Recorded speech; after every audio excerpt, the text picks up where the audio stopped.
Hi everyone, it's Chris and welcome to another video. Thank you for joining me. If you're new to the channel, thanks for popping by, and if you're a regular, thanks for returning. Your continued support never goes unnoticed, so thank you very much indeed.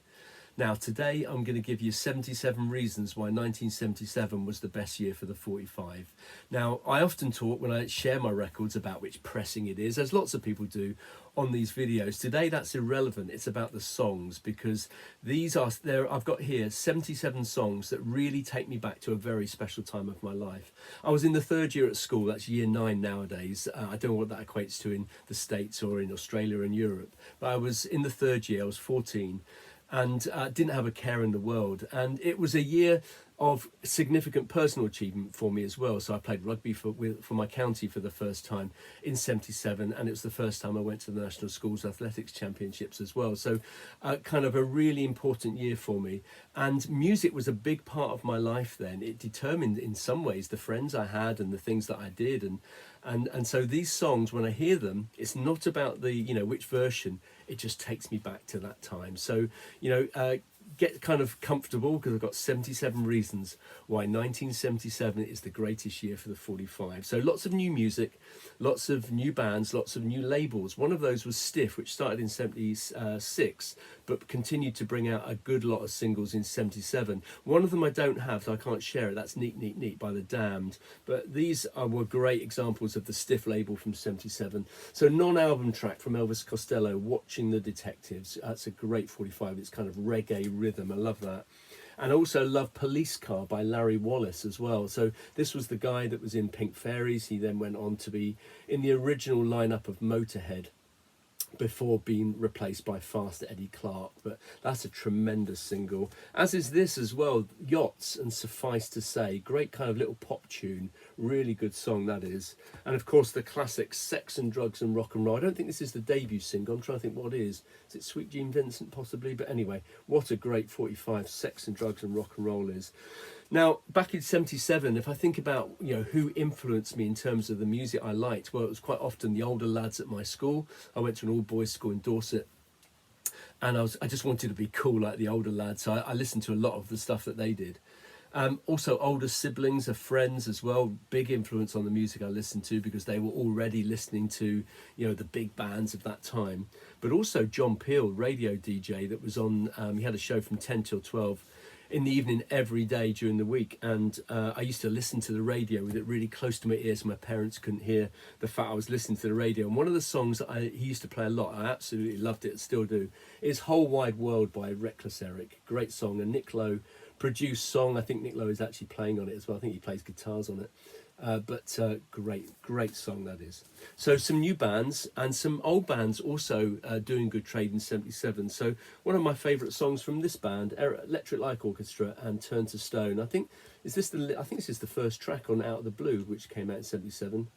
Or was it 76 it came out? But anyway, this charted in 77. Great single from them. 10cc had a couple of singles in 77, one of which was Good Morning Judge, which I've always really liked. The riff on it reminds me very much of Light in the Black by Rainbow, which came out the year before. Great song though. As is Give a Little Bit from Supertramp, from the album Even in the Quietest Moments. They went on to bigger things with their 45s, didn't they? But that was a great song. The Commodores brought out Easy that year. Oh, I think that's brilliant. The guitar solo at the end of it is just so melodic. It's fantastic. Genius moment, that is. Brilliant. Bob Marley continued to have single success. So he brought out Exodus in 77, didn't he? Jamming is a great example of what he was doing around about this time. Fantastic stuff. The first thing I ever bought by Santana was this single, She's Not There. I love this song, the cover of the Zombies song. The late 60s Zombies song. I think this is just brilliant. I got Moonflower. I think I got it for Christmas actually this year in 77, but that's a tremendous version of it. Great guitar work from Carlos Santana. Queen had an absolute genius moment with this. Though this is two songs from News of the World, and this is We Are the Champions back with We Will Rock You, a double A side. And this is sung in football grounds and sports grounds all over the world. It was just a genius moment from that band. This is also one of my favourite songs from 77. I love this, Kill the King by Rainbow. This was my entry point into this band, so Richie Blackmore's band that he started up when he left Deep Purple. This was from the live album On Stage. a song that hadn't previously been on any album, Kill the King. Just a brilliant rock song, some tremendous performances from all members of the band. So great song from them. 77, I only saw one concert in 77 because I was quite young, I was only 14, and that was Thin Lizzy. I went to see them at Bournemouth at the Winter Gardens on the Bad Reputation tour, and they brought out a 45, which actually I didn't like that much, the A-side. It was Dancing in the Moonlight. I never really liked that song very much, but I loved the B-side, Bad Reputation. It's got some brilliant drumming on it. Yeah, Brian Downey, the drummer from Thin Lizzy, is one of the most underrated drummers ever. And he's fantastic in that, as is Scott Gorham, the guitarist on it as well. But that's a nice little record, love that. Status Quo also brought out a single in 77, one of their most, excuse me, one of the most famous singles, the one that opened Live Aid, didn't it, in 85, Rocking All Over the World, the John Fogerty, Creedence Clearwater Revival singer, a cover of his song. I didn't realise for years that that was a cover. I thought it was an original Status Quo song, but for me, this is the last good thing that they did. After that, I think they became even more formulaic and bland, and I love them leading up to that point, but that was the last thing for me. John Peel played a whole variety of music in 77. He played a lot of punk, but he played a lot of older stuff as well, and also some up-and-coming singers or some lesser-known singers, and one of those, which... This is a single that comes from an album called Full House. It's Frankie Miller, Scottish singer with an absolutely brilliant voice. Be Good to Yourself. I think he did a song called Darling. I don't know if that was before or after this, but this is a tremendous song on Chrysalis Records. Love that.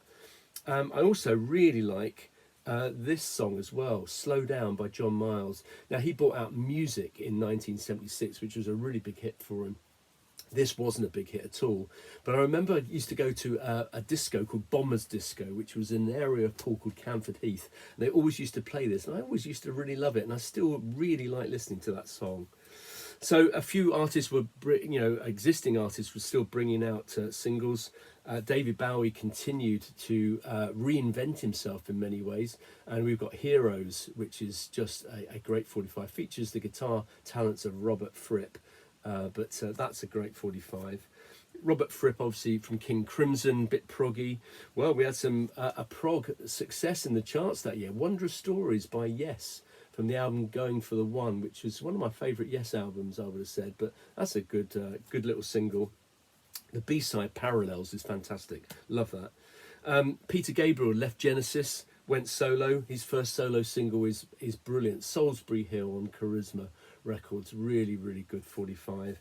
Also on Charisma, Quark, Strangeness and Charm by Hawkwind. What a great song. That's the title track of the album that came out in the same year. British American band Foreigner brought out an album that year, brought out Feels Like the First Time, and one of my favourite songs by them, which is Cold as Ice, that came out in 77. And there was another band that I think they were a one and done kind of hit sort of band, really. I don't know of anything else they did, but Bram Jam, Black Betty, which is kind of like an old bluesy kind of song, which they reinvented to great effect. Tremendous little 45.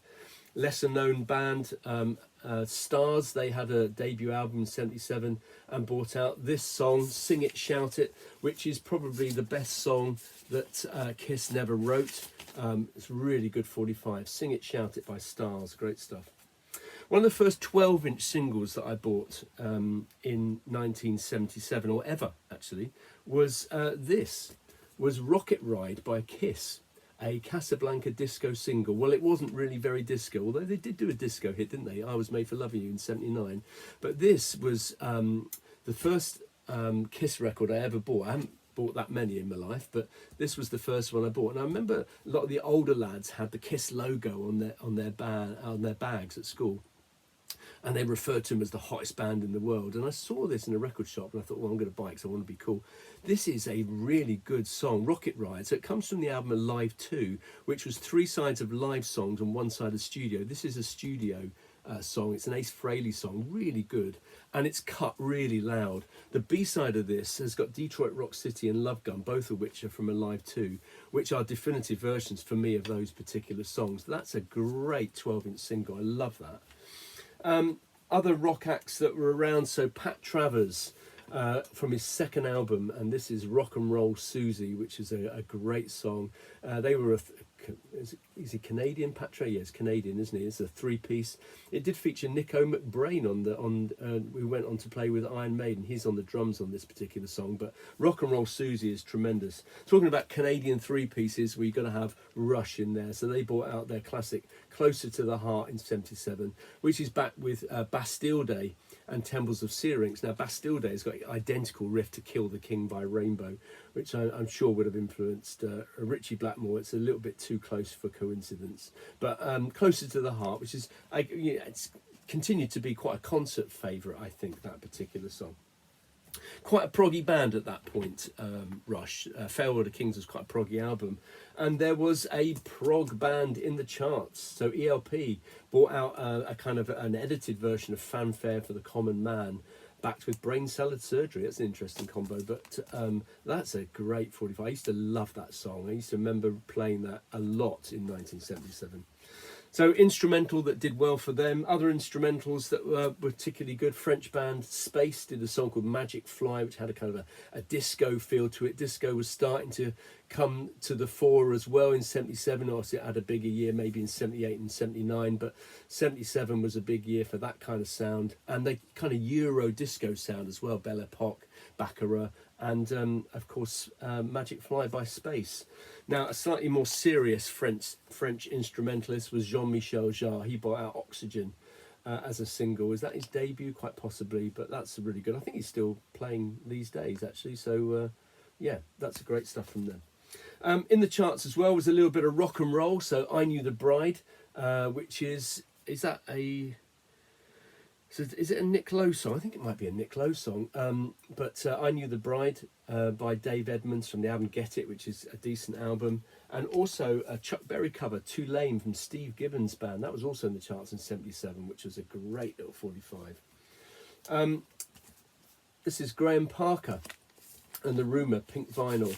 The Pink Parker EP with a version of Hold Back the Night, which is a Tramps song. I think it's Tramps. Brought it out about 2 or 3 years before, but a great version of that, a bit kind of almost pub rocky version of it. Talking about pub rock, what about Dr. Feelgood? She's a Wind Up. This is the version of Dr. Feelgood without Wilco Johnson.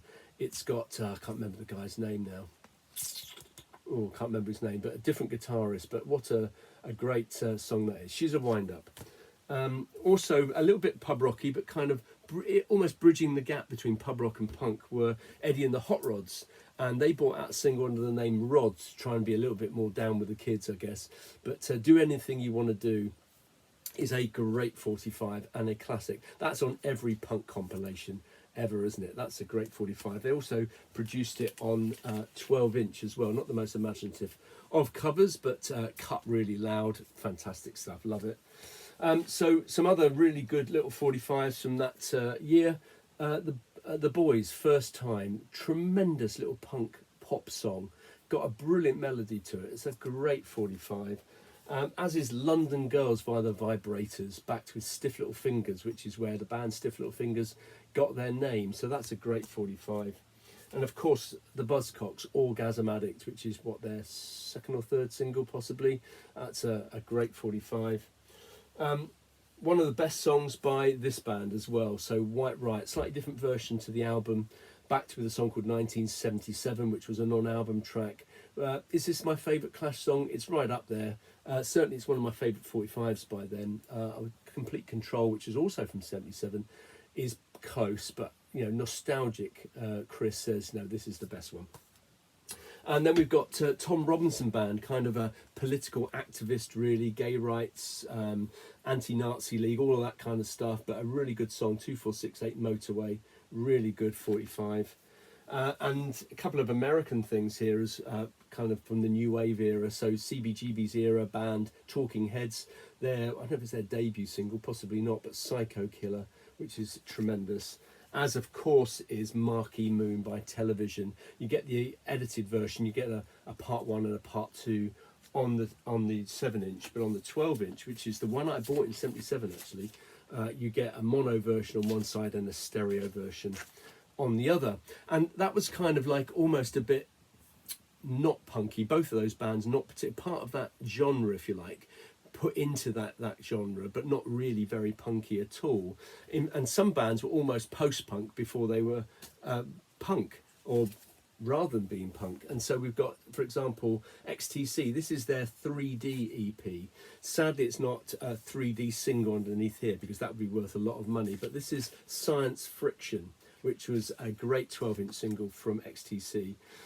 This band were definitely post-punk rather than punk, although they came out at the same time as punk, and it's the very influential band Wire. This is Iron the Fly, backed with Ex-Lion Tamer, which is also really good. I think that's from Pink Flag, isn't it? But good 45 from them. And then we had British band The Adverts. Now, I nearly chose one called Wonders, which I think is probably a better song, but I think this one is the nostalgic one for me, because I remember seeing it on Top of the Pops and loving it. They had a female bassist, Gay Advert, who, you know, punk rock had this thing about bringing women into it, which was kind of a little bit unheard of in rock music, because it seemed to be a male-only thing. But she was certainly one of the original kind of punk rock stars, if you like, as was Pauline Murray, the lead singer from Penetration as well. So this band, I think, from the northeast of England, possibly. But this is their greatest song, I think, Don't Dictate. Scottish band, Rosillos, they had Faye Fife as their lead singer, and this is My Baby Does Good Sculptures. So they were banned from Edinburgh, I think. I think Faye Fife, that's probably not her name, she's probably from Fife, but anyway, that's a great song. And then we've got the female-fronted X-Ray Spex as well, with their non-album track, Oh Bondage Up Yours, which is one of their greatest moments. I don't know if it's their greatest one, but it's certainly right up there for me. That was a great 45.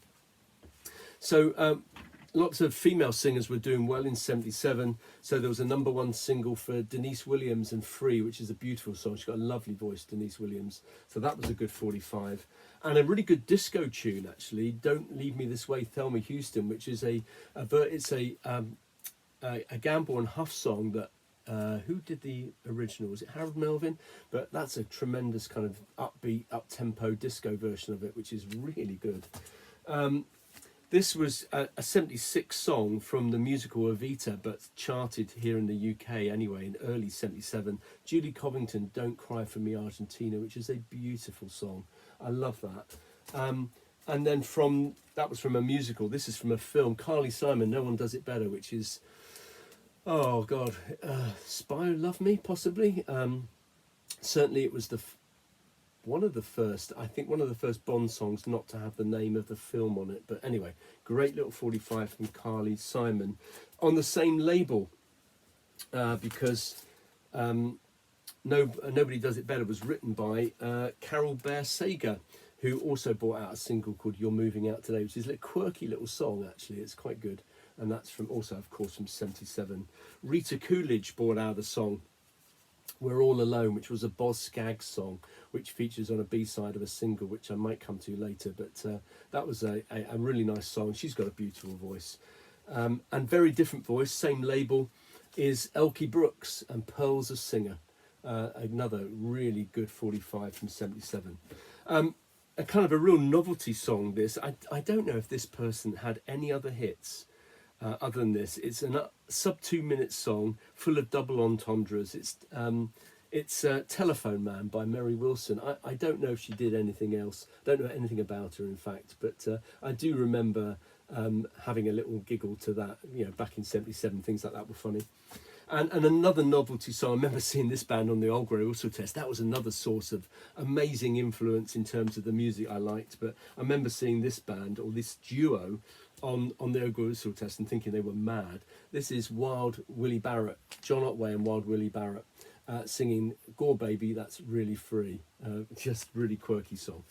So there's, I don't know how many we've done so far, but, well, we've done 57. So we've got 20 to go. And these aren't particularly ranked, but these are my top 20 in terms of my favourite. So we've got Stranglers and Peaches. Is this the best song by them from 77? Probably not, actually. Straighten Out, Grip, London Lady, some really good songs they brought out in 45. But Nostalgic, that is a really important record for me. I just remember that coming out with that bass line, and and the kind of swearing in it and so on, just fantastic. The first record I ever bought by AC/DC was in '77, Let There Be Rock, a very edited version from the album, which is a bit disappointing, but it's back with Problem Child. Let There Be Rock's a brilliant 45, which has a fantastic video to go with it. Love it. One of my favourite songs by this guy came out in '77, although this is a '76 song from Songs in the Key of Life. This is Sir Duke. Just a tremendous song. I love that. And I never tire of this song. I know lots of people do, but I never tire of Hotel California by the Eagles, which does have that immense guitar work at the end, which is just brilliant. A '76 song. I think Hotel California is a '76 album, but this single came out in '77 here in the UK.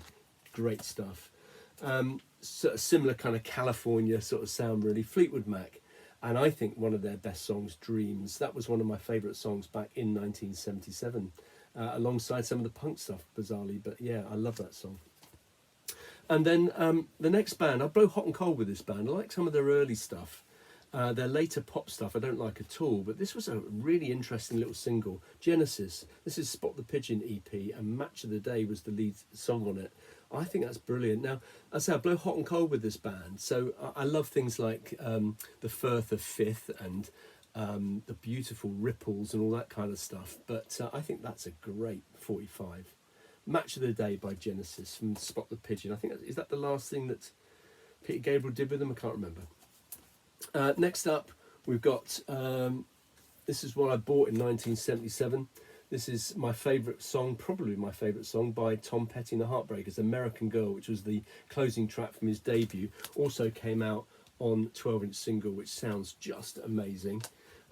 Another song that I played to death in '77. It's so loud, it's brilliant. It's a debut single from Motorhead, and it's a song Motorhead, which is a Hawkwind song, but it's become a lot heavier on this version. It's probably the only song ever in the history of music with the word parallelogram, but what a brilliant 45 that is. I mentioned Boz Scaggs earlier. Well, I loved Lido Shuffle, which has got Toto almost as the backing band, I think, on this, but I love that song. It's back with We're All Alone, which is one of his songs, but Rita Coolidge had a hit with it that year, as I mentioned earlier. But Lido Shuffle, one of my favourite songs from '77. I also remember I Feel Love by Donna Summer coming out that year as well. That a hugely influential record, groundbreaking record, and probably the best disco record of all time. Although I think this one is also very close, so it's Fantasy by Earth, Wind and Fire. I remember my sister liking that, but I love that song. I think it's absolutely brilliant. Back to kind of John Peel kind of stuff. We're in the sort of top 10-ish here, I think. Anyway, if there is a top 10. Dancing the Night Away by the Motors. I remember John Peel playing this again and again, and I remember going out and buying this exact single here. I also bought the 12-inch single probably a couple of years later, but I think it's slightly longer version on the 12-inch single, but again, the sound is absolutely immense. One of my favourite songs of the punk era, One Track Mind by the Heartbreakers, American band. Just they did Chinese Rocks, Born to Lose, did some really good songs, but One Track Mind with the drums at the start, which is a bit like New Rose by the Damned, but that's a tremendous 45. One Track Mind, Heartbreakers. One of my favourite 45s from this lot, In the City by the Jam. Saw it on Top of the Pops, bought it the next day. That's the copy. I've always loved it, always will. Another John Peel influenced song here. This is just a brilliant 45. I don't think they did anything else. I think they've got an album. I've never seen it. But Uptown, Top Ranking, Althea and Donna. One of the best songs, without a doubt. This is top 5 or 6 for me. This is brilliant, this song. Uptown, Top Ranking, Althea and Donna. This is the top 5. We're into the top 5 now. These are my favourite 5 songs from 1977. And at number 5, we've got Roadrunner by Jonathan Richman. A song that came out in 75. I think it was written in 73. It got issued on United Artists, I think in 75, 76, but got reissued on Berserkly Records in 77. I've always loved it. I always will love it. I just think it's a tremendously simple, brilliant song. Next one from 77 is this one. Always loved Spanish Stroll by Mink DeVille. It got kind of lumped in for some strange reason in the kind of punk thing. It's not punky at all, but it's just such a fantastic song. I also have the 12-inch of that, and again, that sounds absolutely immense. Brilliant stuff. So we're into the top three. I've shown these three singles before. These are my favourite singles from 1977. In third place, This Perfect Day by the Saints. It's one of the most aggressive songs probably to chart almost. It's just a brilliant song. Is it my favourite song by them? Know Your Product from 78 is very close. I'm Stranded from 76 is very close. But this is just superb single. As is Rockaway Beach by the Ramones. They were, alongside the Pistols, were the first punk band I ever got into. I love the melodies of this band. I love the simplicity of their songs. Rockaway Beach, chewing out a rhythm on my bubble gum. The sun is out and I want some. It's just a brilliant 45. I think it's superb. And at number one, it's got to be this band, isn't it? And this is the single. Is it as good as Anarchy or God Save the Queen or even Holidays in the Sun? I don't know, but it's the song that I always go to when I think about the Sex Pistols. What an absolutely fantastic 45 that is, and that's my favourite. And there you go. There's 77 reasons why 1977 was the greatest year for the 45s. Thanks very much for watching. I'm sure I'll be back sometime with another video. Cheers.